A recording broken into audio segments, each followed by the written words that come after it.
All right, Dave, thank you. And as he mentioned, our meteorologists have been busy tracking this system on the way. Here in the southeast, these storms are tricky to forecast, and it comes down to a mix of the perfect ingredients and the perfect timing. Fallon Mears talked with a meteorologist at the National Weather Service today. Fallon?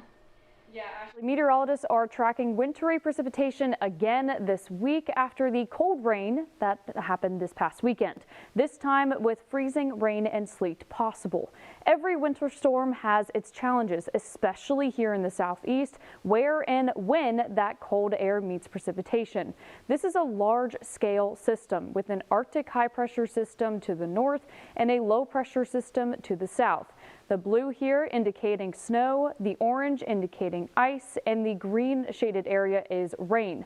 Now, the major impacts seem to stay to the north, meaning snow, with minor to moderate impacts possible here in the Lowcountry, meaning some inconveniences to daily life to hazardous driving conditions potentially.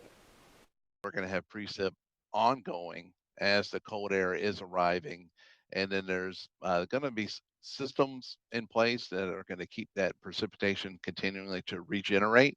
So it's just a matter of how long is the cold temperatures going to overlap with the precipitation, and then how is that going to fall. In this case, it looks like based on the thermal profile that's going to be falling is a mixture of rain and freezing rain. So in this case, we'll have all the snow that's developing up in the clouds melt during this warm layer, and then it's going to be refreezing as freezing rain as we get back down closer to the surface.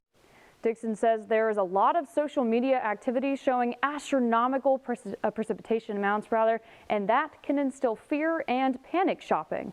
They are constantly refining their forecasts as we get closer to the weekend. Now, that being said, it is very important to rely on your local meteorologist forecast. You can stay up to date on weather alerts on our website at abcnews4.com or our ABC4 News app. Working for you, Fallon Mears, News 4.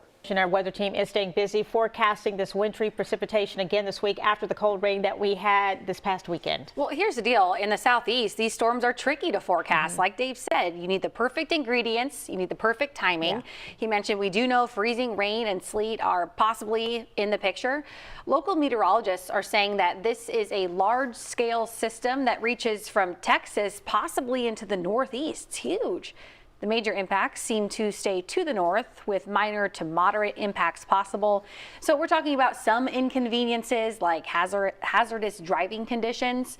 However, impacts for the low country will continue to change as our meteorologists forecast throughout the week. Still some time between now and when this winter weather event could occur. So the forecast is going to change. Just be aware of your sources. You could see some scary forecasts on social media, where some of the guidance that's out there that's available to anybody on the web, showing some very, scary snowfall totals and even ice totals. But we'll refine the forecast as we get closer and closer to the event. All right, so what should you do? Well, he says it's a great idea to, always be prepared for any kind of weather, not only with ice, but for the bitter cold. So be sure to have alternate safe sources of heat and then also some blankets.